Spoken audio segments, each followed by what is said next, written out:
Morning. সবাই নিশ্চয়ই খুব ভালো আছো। আজকে মঙ্গলবার, তোমাদের সাথে নিয়ে একটা নতুন ব্লগ স্টার্ট করলাম। চাটা খাওয়ার পরেই এবার শুরু হয়ে গেল সকালের সব কাজকর্ম, একে একে চলতে থাকবে। তো মটর ভিজিয়ে রাখলাম, রাতে ঘুগনি হবে বলে। আর এখানে মামামের খাবারটা রেডি করলাম, মামামকে খাওয়াবো। এখন বাজে 11টা। ডিম সেদ্ধ দিয়েছিলাম, ও ডিম সেদ্ধটা এখন একটু ভালো খায় ভাতের সাথে দিলে, এমনি দিলে খুব একটা ভালো খায় না। আর দুপুরে রান্নার সব সরঞ্জাম গুছিয়ে নিলাম। আজকে ডিম করব, ডিমটা শুধু রথিনের জন্য করব। আর আমাদের মাছ আছে, তা আমরা মাছ খাবো। এটা হচ্ছে এখানে তেলাপিয়া মাছ আছে, সেদিনকে কিনেছিলাম, তোমাদের দেখিয়েছি। আর আগের দিন কিছুটা মাছ করা হয়েছিল, আগের দিন যেহেতু আমি ব্লগ করিনি তাই সেটা শেয়ার করা হয়নি। আর মাম্মামের মাছ রয়েছে। একে একে এবার সব রান্নাবান্নাগুলো করে নেব। আর প্রচুর গরম পড়েছে, আজকে বেশি কিছু রান্না করব না। আগে বললাম রথিনের জন্য খালি ডিম করব আর আমাদের মাছ করব। আর দেখি কিছু একটা ভাজা টাজা কিছু একটা করব। আর ডাল রয়েছে, ডাল আর করব না। আগের দিনের ডালটা পুরো ধরায় রয়েছে, কেউ খায়নি। সকাল থেকে মামামের সাথে সময় কাটানোর সুযোগ হয় না, কারণ আমি অনেক রকম কাজে ব্যস্ত থাকি, সেই জন্য। তা ওই যে ওকে খাওয়াবো দুপুরে, তারপর থেকে পুরো সময়টাই ওর জন্য। প্রায় 12টা 12:30টার মধ্যে মামামকে প্রতিদিন স্নান করিয়ে দিই, তা ওর স্নানের সময় হয়ে গেছে। আজকে মা ওকে স্নান করিয়ে দেবে। যেদিনকে মা রান্না করে সেদিনকে আমি স্নান করাই, আর যেদিন আমি রান্না করি সেদিনকে মা স্নান করিয়ে দেয়। ওর স্নানের জলটা আমি রেখে এসেছি, আর ওর জামা কাপড় ক্রিম পাউডার যা যা লাগবে সব কিছু গুছিয়ে রেখে এসেছি। মা স্নান করিয়ে ওকে গুছিয়ে রেডি করে দেবে, তারপর মার কাছেই থাকবে। আর আমি রান্না করতে করতে এক ফাঁকে টুক করে গিয়ে ওকে একটু খাইয়ে দিয়ে আসবো। সকালে ভাত খেয়েছে, ভাতটা একটু সকালে একটু দেরি করেই খেয়েছে, 11:30 নাগাদ খেয়েছে, তো অতটা খিদে পায় না। ওকে একটু গ্যাপে গ্যাপে খাওয়াই, যাতে খিদেটা ঠিকঠাক আসে আর ও ঠিকঠাক খায় আর কি। সেই জন্য এখন ভারী কিছু খাবে না। আর তারপরও ঘুমিয়ে পড়বে, স্নান করার পর মাথায় একটু জল পড়লে ঘুমিয়ে পড়ে। আর মাম্মামকে সকালে ভাত দিচ্ছি, কারণ আমার মনে হয় বাচ্চারা যেটা খেতে ভালোবাসে সেটা খাওয়ানোই ভালো। ও সকালে দেখছি অন্যান্য কিছু খাওয়ার থেকে ভাতটা বেশি পছন্দ করছে। তা যেটা খেতে ভালোবাসে সেটা দেওয়াই যায়, না দেওয়ার তো কিছু নেই। তাই ওকে আমি ভাতটা সকালে একবার দিই, আবার দুপুরেও দিই। দুবার করে করি, সকালে দুপুরে দুবারই হয়ে যায়। যাই হোক, দেখো তোমাদের সাথে কথা বলতে বলতে এদিকে কিন্তু আমার রান্না বান্না সব হয়ে গেল। আর এদিকে রান্নাঘরটা গোছানো হয়ে গেল। এই যে এই জানলার এই জায়গাটা কিসের যেন একটা আঠা পড়েছিল, তা পুরোটাই একবার ভালোভাবে ক্লিন করে নিলাম। আর এই যে লাস্ট রান্না যেটা ছিল উচ্ছে ভাজা, সেটাও কিন্তু হয়ে গেল। আর সব শেষে রান্নাঘরের জানলা টানলা বন্ধ করে দেবো। তা দুটো জানলা বন্ধ করলাম আর একটা খোলা রাখলাম, এত ধুলো আসে।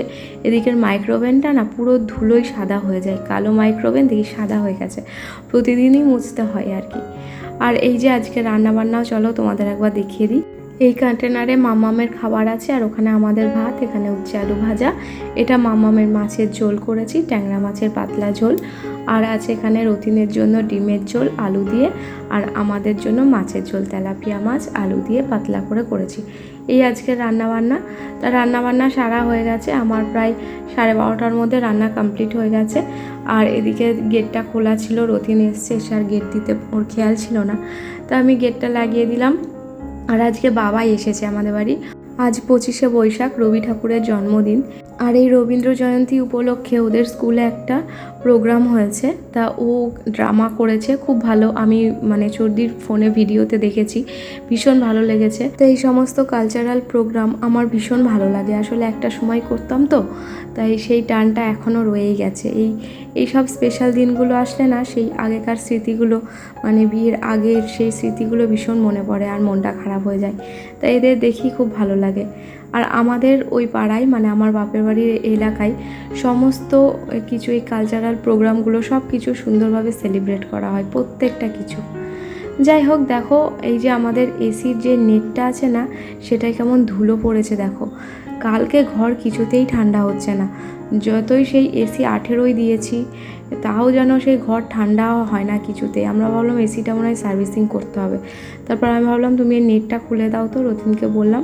তো নেটটা খুলে দেখো আমি কি সুন্দর করে ক্লিন করে দিলাম, জাস্ট কলটা ছেড়ে দিলেই ওটা সুন্দর ক্লিন হয়ে যায়, এমন কিছু খাটনির ব্যাপার না। আর ওটা শুকাতে 5 মিনিটও লাগে না। আমি ওটা ব্যালকনিতে দিয়ে দিলাম। আর একটু ঝেড়ে ঝুড়ে নিলাম। আর খাটটা আমি সকাল থেকে গোছাইনি আজকে, কারণ আমি টাইম পাইনি। আর তারপর রতিন ওই এসির নেটটা খুললো বলে তারপর যদি ধুলো টুলো পড়ে, তা আমি ভাবলাম তাহলে বেড কভার চেঞ্জ করে দেবো। তা দেখলাম না, কিছুই হয়নি। সেই জন্য আমি আর একবার ভালোভাবে ঝেড়ে ঝুড়ে নিলাম। আর মাম্মাম ওদিকে ঘুমাচ্ছে, তাই এদিকটা আমি নিশ্চিন্ত ওই জন্য কাজ করতে পারছি। আর এটা তো মাম্মামের স্নানের জায়গাটা, তা ওই জায়গাটা ধুয়ে নিলাম। আর এই সকালের কিছু জামা কাপড় ছিল, মাম্মামের কাঁথাগুলো ছিল, সেগুলো সব আমি তুলে নিলাম। আর এই ব্যালকানির যে জানলাটা আছে না, সেটা একটুখানি আমি সরিয়ে দিলাম, কারণ তাহলে দুদিক থেকেই হাওয়াটা আসবে। এদিকের জানলাটা খোলাই হয় না এরকম, মানে ওদিকটা সবসময় থাকে, এই দিকটা ওই জন্য মাঝখানে দিয়ে দিলাম।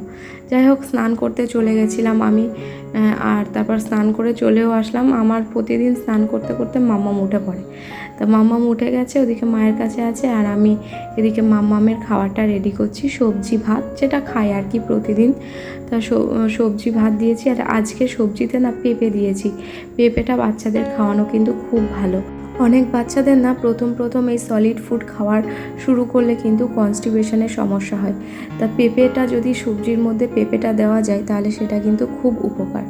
যাই হোক, মাম্মামের ভাত আর মাছ মেখে মাম্মামকে আমি খাইয়ে দিয়েছি। মাম্মাম এখন সবটা খেয়েও নিয়েছে।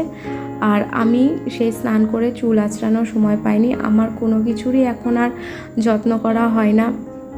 তা চুলের অবস্থা দেখেছো কত খারাপ হয়ে গেছে, কেমন রাফ হয়ে গেছে চুলটা। আগে যত্ন করতাম, এখন আর হয় না। কোনো মায়েদেরই হয়তো এটা হয় না, মেয়ে বড় না হওয়া অবধি হয়তো হবে না। আমি চুলে একটুখানি সিরাম দিলাম, দিয়ে ভালো করে একটু আঁচড়ে নিলাম, মানে স্নান করে চুলটা আঁচড়ানোরও সময় পাইনি। এখন বাজে সন্ধ্যে 6টা, তাই এখন আমি চুলটা আঁচড়ালাম। আর দেখো বাইরে দেখো কেমন অন্ধকার হয়ে এসেছে। আর আমি একটু ব্যালকানিতে আসলাম। আর আগে না কি করতাম জানো তো, সন্ধ্যাবেলা, মানে এখন তো সময় হয় না, মানে মাম্মাম যখন আসেনি তখন আমি বিকেলটা ব্যালকানিতেই কাটাতাম। বিকেল বলতে আমি 4টে সাড়ে 4টের সময় ছাদে চলে যেতাম। আমাদের ছাদটা খুব সুন্দর, তোমরা হয়তো অনেকেই জানো। তা ছাদে কিছুটা সময় কাটাতাম, তারপর সন্ধ্যেবেলা চাটা খেয়ে আমি এই ব্যালকানিতেই বসে থাকতাম। এটাই ছিল আমার মানে একমাত্র বসার জায়গা। খুব ভালো লাগতো, ফুরফুরে ঠান্ডা হাওয়া আসতো, এখনও আসছে। এই যে আমি বসে আছি, আমার ভীষণ ভালো লাগছিল, ইচ্ছাই করছিল না উঠি। কিন্তু আমার তো বসে থাকলে হবে না, কাজগুলো তো আমার জন্য ওয়েট করছে। তা মাম্মাম যতক্ষণ একটু ঘুমাই বা ওর ঠাম্মি দাদাদের কাছে থাকে, ততক্ষণ আমি চেষ্টা করি কাজগুলো সেরে নেওয়ার, না হলে এই কাজগুলো পড়েই থাকে।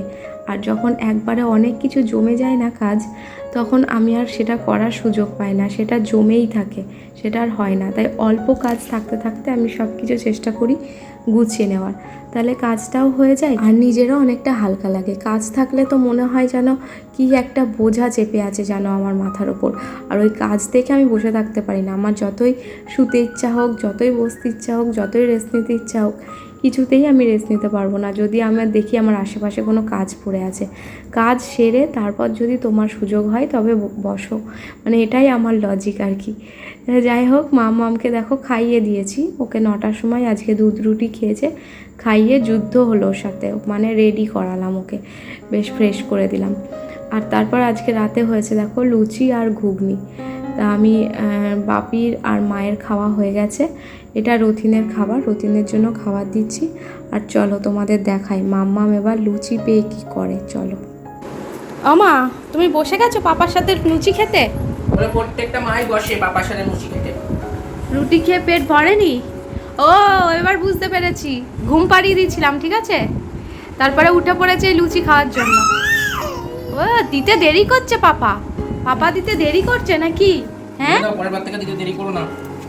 দেবে না ওকে, ও পচা মেয়ে, ও খুব পচা মেয়ে, ও কারোর কাছে যায় না, কারোর কাছে যেতে চাই না, খুব কাজ। দেবে না তোমাকে, অত রাগ কিসে?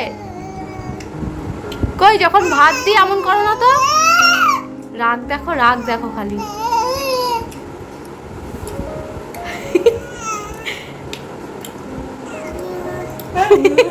বিড়ালগুলো করে না।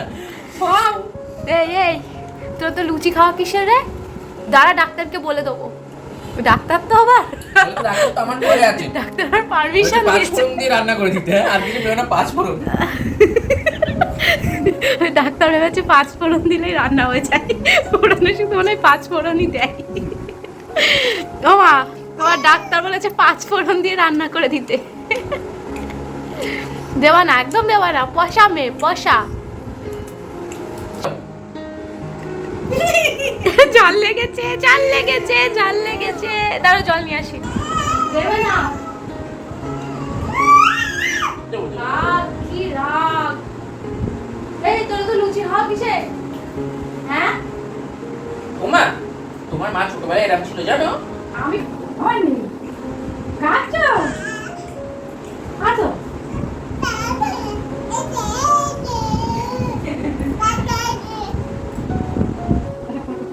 কি হচ্ছে?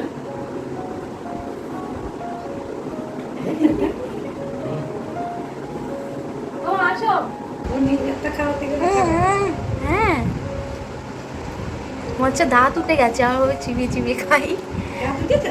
একটা উঠেছে দাঁত, ওই কোনার দিকে একটা উঠেছে।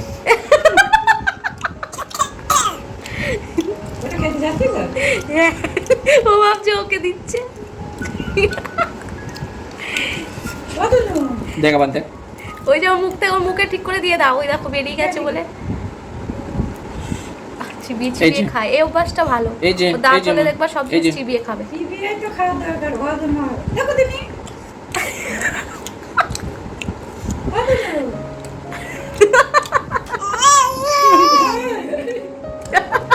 খুলেছিস এগুলো? কি রাগ।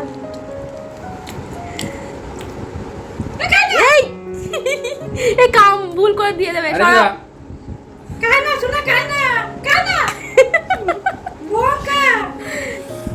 সত্যি আকে নিয়ে কিন্তু আমাদের বেশ রাত্রিটা ভালোই কেটে যাচ্ছে। এ না মা খাও।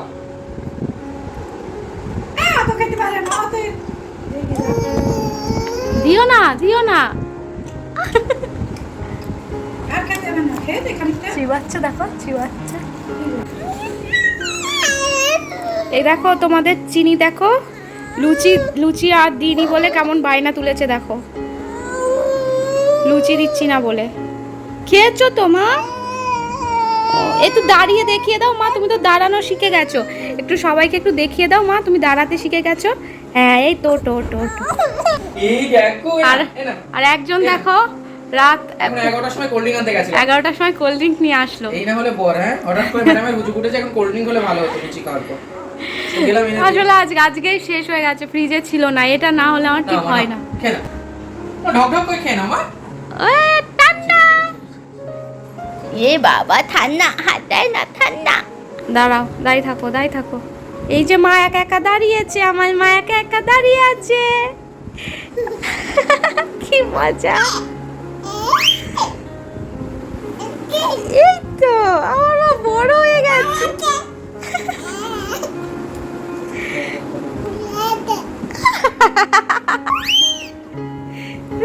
ও মা হাঁটি হাঁটি করো মা। ওটো ওটো ওটো ওটো, আবার ওটো, আবার ওটো, আবার ওটো।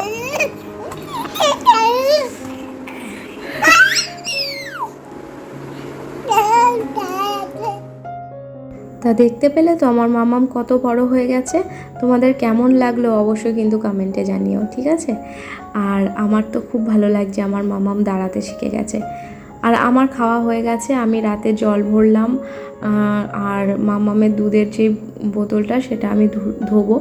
এই গরম জল করেছি, এতে গরম জলটা ফোটাবো, বোতলটা ভালোভাবে ধুয়ে নেব। ভিডিও শুরুতেই বলেছিলাম না যে সকাল থেকে মামামকে সময় দিতে পারি না, তাই রাতে চেষ্টা করি, মানে বিকেলের পর থেকে ওকে একটু বেশি সময় দেওয়ার চেষ্টা করি। সেটাই দিচ্ছিলাম আর কি, আর সেটা তোমাদের সাথেও শেয়ার করে নিলাম। তা কাজবাজ সব কমপ্লিট হয়ে গেল, এবার এডিটে বসবো, মামামকে ঘুম পাড়াবো। আর সব লাইট টাইট অফ করে দিয়ে দরজায় তালা টালা মেরে এবার আমি ঘরে যাব।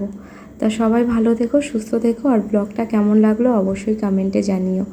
বাই, গুড নাইট, আবার দেখা হবে নতুন ব্লগে।